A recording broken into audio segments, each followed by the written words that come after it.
என்னண்டா நாங்க செய்யறதுக்கு ஆண்டவர்கிட்ட கைமாறோம்னு இருக்குதானே அதை வச்சுக்கொண்டு நான் மேலதை தேத்தி கொண்டு நான் இந்த பாட்டை இந்த வண்டியை நான் ஓடுவேன். எங்க எடுத்து வச்சோ தெரியாதப்பா. அப்பா இந்த ஹேண்ட் பேக்ல எடுத்து வச்சு காலமே இந்த முன்னுக்கு வச்சுறேன். ஹேண்ட் பேக்கை காணும் யோசுவாவோட நான் வர பாடு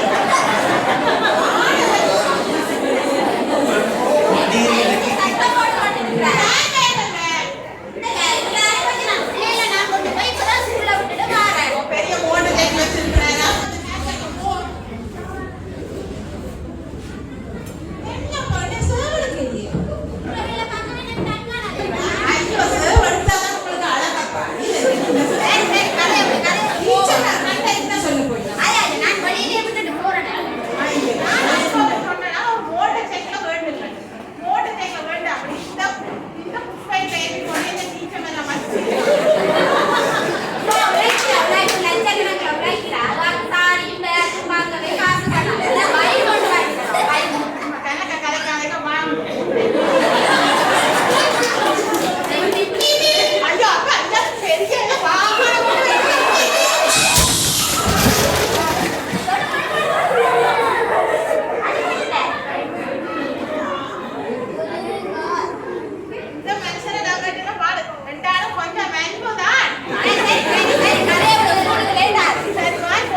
சமகால நிஜத்தின் நிழலில் இதோ தர்ஷினி குடும்பம்.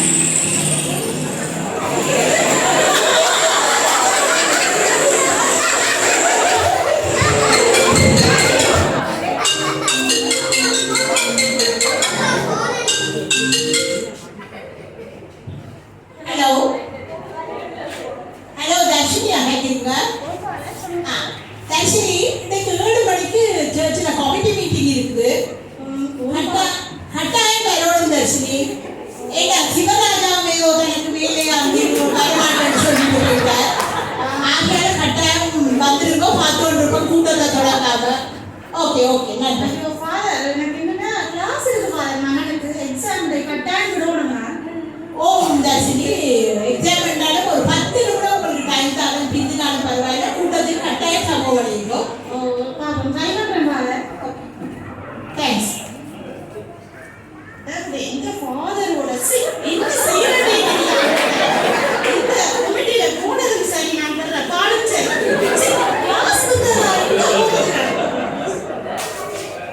அதோ சமகால நிஜத்தின் நிழலில் அடுத்து உங்களுக்காக வெளியேற வருகிறார் இமேஜின். ஐயோ, இந்த சுரேஷ் வேற இல்ல, வெளிநாட்டுக்கு போய் சேர்ந்துருக்குது.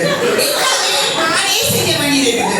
இந்த பிள்ளைக்கு நரண்டு வேற எடுக்க போகணும், உடம்பு வேற கழுவணும், என்ன செய்யறதோ தெரியல. தனியில இருந்து பிள்ளைக்கு வேற கடவுள் அறைகிறது, என்ன செய்யறதோ தெரியல.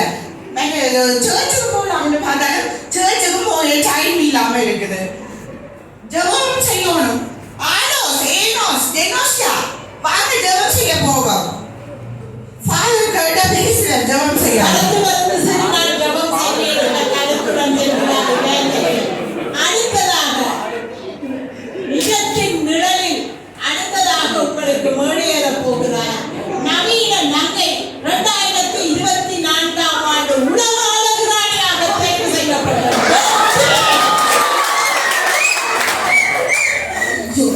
சர்ச்சுக்கு போகணும்.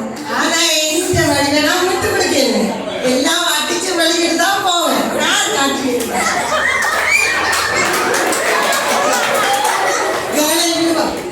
உங்களுக்கு தெரியுமே, இந்த வயசுலயே எத்தனை வழிகள் விட்டு திறத்துறாங்க.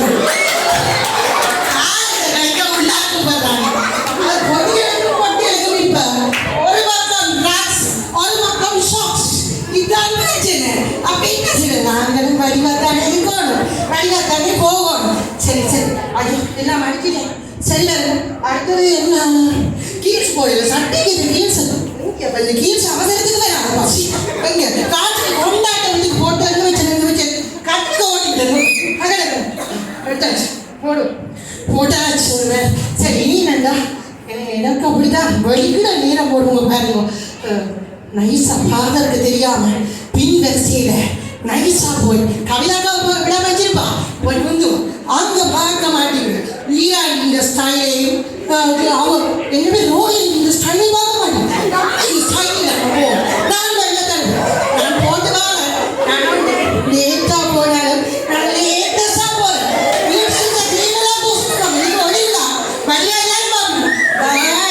சமகால நண்பன் நமது அழகு ராணியின் அழகு மொழி கொச்சுமொழி வார்த்தைகளை கேட்ட நீங்கள் தற்பொழுது அன்றைய காலத்தில் பெத்தானியாவில் இயேசு சுற்றித் திரிந்த போது பெண்களின் நிலை இதோ கண்டுகளிங்கள்.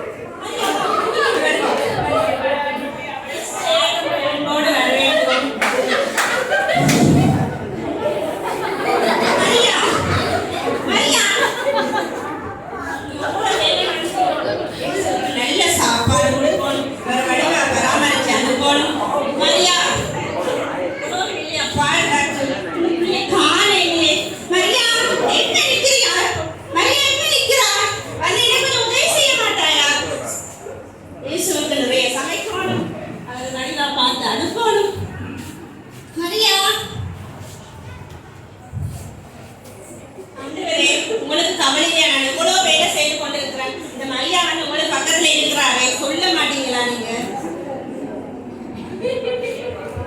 மாதாவே மாதாவே, நீ பலவற்றை குறித்து கவலைப்படுகிறாய், கலங்குகிறாய்.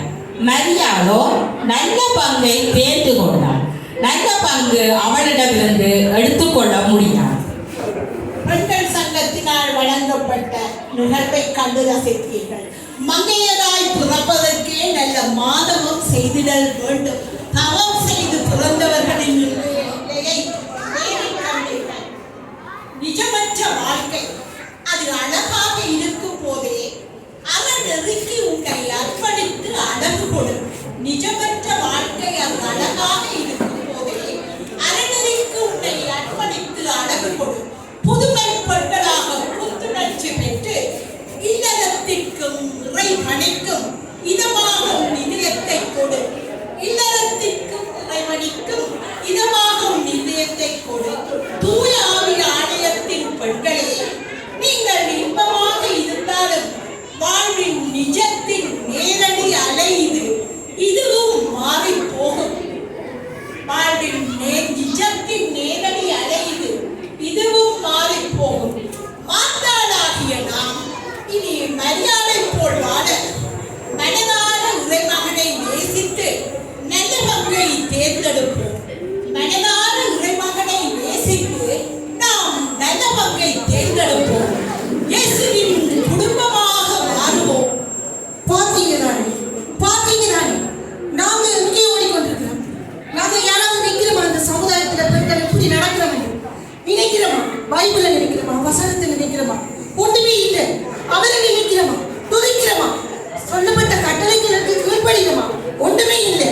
ஆனா அவர் எங்களை எவ்வளவு பாதுகாக்கிறார், ரெண்டு சிறக்க வச்சு பாதுகாக்கிறார், எங்களை எவ்வளவு புலவிட்டாலும் வழி நடத்துறார், தாய்மாரி கேட்கிறார், பொறுக்கிறார். இனிமே நாங்க பொறுக்க கூடாது. அவருக்காக